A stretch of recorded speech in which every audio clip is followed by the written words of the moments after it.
জাতির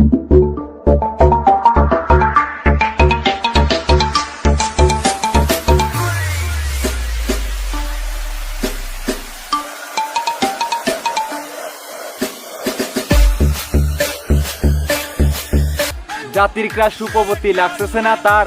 ইনি হলেন বাংলাদেশের এমবিবিএস ডাক্তার। নামটি তাহার সাবরিনা আরিফ গোলমরিচের ঝাল। বয়স যদিও 40+, তারপরও সে মাল।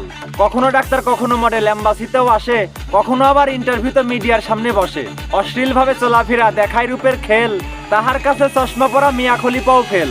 তারে দেখে সুস্থ মানুষ অসুস্থ হয়ে যায়। ডাক্তারি একটা সিলমারিয়া শরীরটারে দেখায়। এমন ডাক্তার বাংলাদেশে দেখি নাই তো আগে। তাকে দেখলে মনের ভিতর অন্য কিছু জাগে। ডাক্তার হয়ে লোক সমাজে দেখায় কত সিন, দেখলেই তারা মনে হয় যেন বলিউডের হিরোইন। নিজের শরীর প্রদর্শন করে রাস্তাঘাটে চলে, হ্যাতি আবার ডাক্তার হয়েছে জনগণে তা বলে।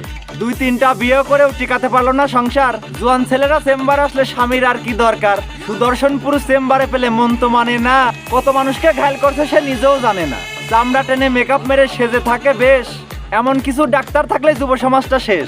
যেই মহিলা ইচ্ছা করে নিজের বুকটা দেখায়, সেই মহিলা কেমন করে ডাক্তার হয়ে যায়। উর্বর জমি চাষ করায় সে কৃষক শ্রমিক দিয়ে। ভাব দেখে তার মনে হয় যেন ভার্জিন একটা মেয়ে। বুড়াকালে সে তুলে বেড়ায় নানান স্টাইলের ছবি। শেষ বয়সেও করতে চায় সে পর্নোগ্রাফি মুভি। আবাসিক মালিকদের দৃষ্টি আকর্ষণ করছি আমরা ভাই, তাড়াতাড়ি যেন তাদের কর্মী ভিতরে নিয়ে যায়। সাপ ঢুকিয়ে নিজের গর্তে বাজিয়ে বেড়ায় বিন। মিয়া খলিফার নাম লাগাছে ডাক্তার সাবরিন। নিকাল।